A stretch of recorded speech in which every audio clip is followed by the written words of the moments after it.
A mother of four from Indianapolis who did exactly what victims of abuse were told to do. And 3 days later, she was shot in her home.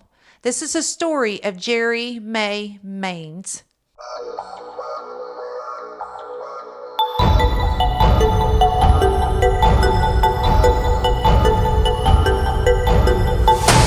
A mother of four from Indianapolis did exactly what she was told to do as a victim of domestic violence, and then 3 days later, she was shot and killed in front of her four children in her home. Jeri was a loving mother of four children, and from the court records, it looks like it paints a picture of escalating violence inside the Mains household.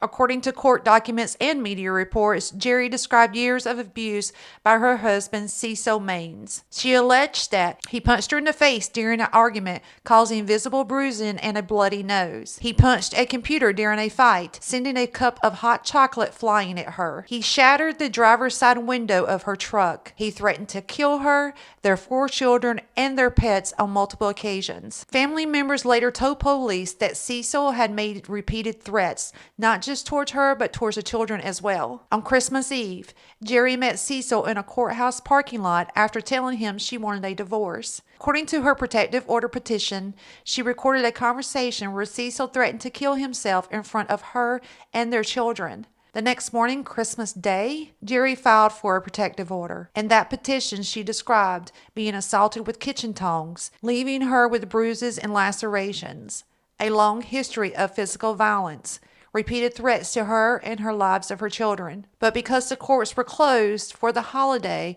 a judge could not review or sign the order.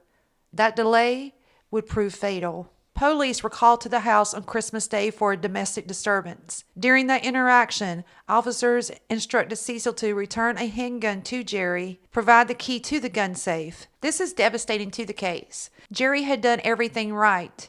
The danger was known. The threats were documented. The weapon was still accessible. On December 28, 2025, just 3 days after filing the protection, Cecil returned to the home. Their four children, ages 10, 14, 16, and 19 were inside. According to the court documents, Cecil retrieved a gun from the safe. An argument began when Jeri returned home. One child called 911 as Cecil pointed the gun at their mother. They were screaming, begging for their father not to hurt their mother. Moments later, shots were fired. Jeri was found laying in the driveway with gunshot wounds. Her 10-year-old daughter was the one who told dispatchers that her father had shot her mother and fled the scene in a gray Toyota Tundra. Jeri, unfortunately, later died at the hospital. Cecil fled but was arrested the following day after police spotted his vehicle. They recovered a .380 caliber handgun, ammunition matching what was found at the scene, multiple phones, and clothing items. Cecil requested an attorney and has since been charged with murder. Prosecutors have stated that this was a domestic violence incident that escalated into tragedy. Jeri left behind four children who witnessed their mother's final moments. A GoFundMe was created for the family,